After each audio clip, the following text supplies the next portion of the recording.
पूरन दक्ष, यह नाम है उन महात्मा का जिन्होंने यह कमेंट किया है, पूछा है दुपट्टा परवान करने के बारे में वीडियो बनाइए। प्रश्न मुझे बिल्कुल क्लियर नहीं हो पाया। मैं इस प्रश्न को कुछ इस तरह से ले रहा हूँ जैसे ये यह पूछना चाहते हों कि गद्दी पर बैठने वाले महात्माओं के गले में दुपट्टा क्यों डाला जाता है। पूरन जी, यदि आपका प्रश्न यह है तो फिर आप वीडियो को आगे देखिए, और यदि आपके प्रश्न करने का आशय कुछ और है तो फिर आप उसको बिल्कुल क्लियर करके कमेंट करके मुझे बताइएगा कि आखिर आप पूछना क्या चाहते हैं। यह वीडियो इस बारे में आपको जानकारी देगा कि प्रचारक महात्मा के गले में दुपट्टा क्यों डाला जाता है। तो आइए चलते हैं वीडियो में आगे।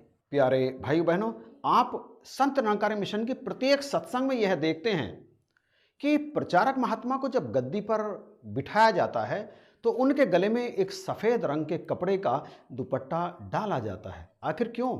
उसका आशय क्या है? इस दुपट्टे को स्वयं सतगुरु भी धारण करते हैं जब वो अपनी गद्दी पर आसीन होते हैं। दरअसल जिस गद्दी पर प्रचारक महात्मा को दुपट्टा डालकर बैठाया जाता है, ये समझने की आवश्यकता है कि वो गद्दी गुरु की है।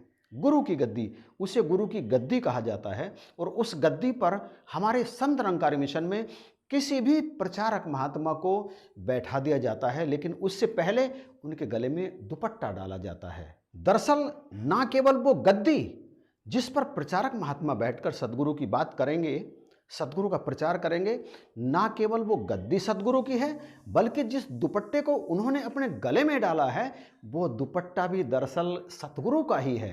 वो उन प्रचारक महात्मा का नहीं है। ये दुपट्टा सतगुरु का ही है जिसे गले में डालकर वो गद्दी पर बैठकर प्रचार करेंगे। सत्संग में सतगुरु की गद्दी पर आसीन होने वाले प्रचारक महात्मा सतगुरु नहीं होते, वे सतगुरु के संदेश वाहक होते हैं जो सतगुरु की बात को साध संगत तक या संसार के लोगों तक पहुंचाने का काम करते हैं। केवल संदेश वाहक। और वो दुपट्टा जो उनके गले में डाला जाता है वो दुपट्टा सतगुरु का होता है, उनका नहीं होता, जैसा कि दास के मुख से पहले निकला। तो उनके गले में दुपट्टा डालने का ये उद्देश्य होता है कि उन महात्मा को जो प्रचारक हैं यह एहसास रहे, यह ध्यान रहे कि ये जो दुपट्टा है ये सतगुरु का है, और ये शरीर जिसमें से अब सतगुरु का संदेश निकलेगा, भले ही इस अलग जीव का है जो इस शरीर में रह रहा है, लेकिन वो जीव अब सतगुरु की बात को आम जनमानस तक पहुंचाएगा।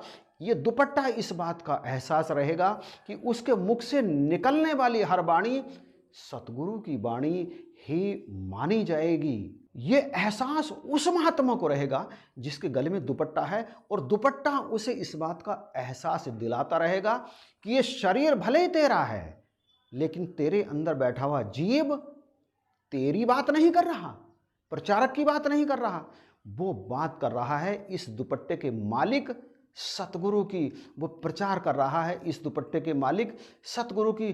तुम क्या हो? तुम केवल सतगुरु के संदेश वाहक हो, बल्कि मैं ये कहूँ तो दो राय नहीं होगी कि तुम प्रचारक सतगुरु के गुलाम हो, गुलाम। और उस प्रचारक को सतगुरु का गुलाम बनाता है वो दुपट्टा। वो दुपट्टा पल पल उस प्रचारक को ये संदेश देता रहता है, उसे एहसास दिलाता रहता है कि उसके मुख से कोई भी अपनी वाणी ना निकले, उसकी वाणी निकले जिसका ये दुपट्टा है। और वो साध संगत जो सामने बैठ करके प्रवचन सुन रही है, उसको भी ये ध्यान रहे कि वो जो शरीर बैठा है उस शरीर में भले ही कोई भी है, उस शरीर से संदेश उसका निकल रहा है जिसका वो दुपट्टा है। यानी दुपट्टा उस शरीर को दूसरे शब्दों में कहूँ तो सतगुरु जैसा ही बना देता है, क्योंकि अब उसकी अपनी कोई हस्ती नहीं है जिसका वो शरीर है। हस्ती उसमें आकर के बैठ गई है सतगुरु की, और वो बैठी है उस दुपट्टे के कारण। जैसे ही सत्संग समाप्ति के पश्चात दुपट्टा प्रचारक के गले से निकलता है, अब वो वही हो जाता है जो वो है, साधारण जन। अब वो सतगुरु का प्रचारक नहीं है। प्रचारक वो तब है जब उसके गले में वो दुपट्टा पड़ा हुआ होता है। अब चूंकि वो दुपट्टा सदा प्रचारक महात्मा के पास ही रहता है उनके बैग में रहता है, वो उसे घर भी ले जाते हैं, तो वो सदा इस बात का ध्यान रखें कि ये जो दुपट्टा है ये मेरे सतगुरु का है, मैं वैसा ही व्यवहार करूं जैसे सतगुरु सदा मुझसे चाहते हैं। सदा मेरी बोलचाल, सदा मेरा चरित्र, सदा मेरी नज़र, सदा मेरे कान सतगुरु के ही बन करके रहें, तब तो उस प्रचारक पर भी सदा सतगुरु की कृपा बरसती रहती है। अब आप यह भी कह सकते हैं कि दुपट्टा सतगुरु का, सतगुरु चाहें तो दुपट्टा डालें, चाहे तो ना डालें, परंतु सतगुरु दुपट्टा डालते ही क्यों हैं? वो तो उनका प्रतीक मात्र है। तो मैं यहाँ आपसे ये कहना चाहूँगा कि सतगुरु की मर्जी है, वो तो मालिक है ना, वो चाहें तो अपने गले में दुपट्टे को डाल लें और चाहें तो अपने गले में दुपट्टे को ना डालें।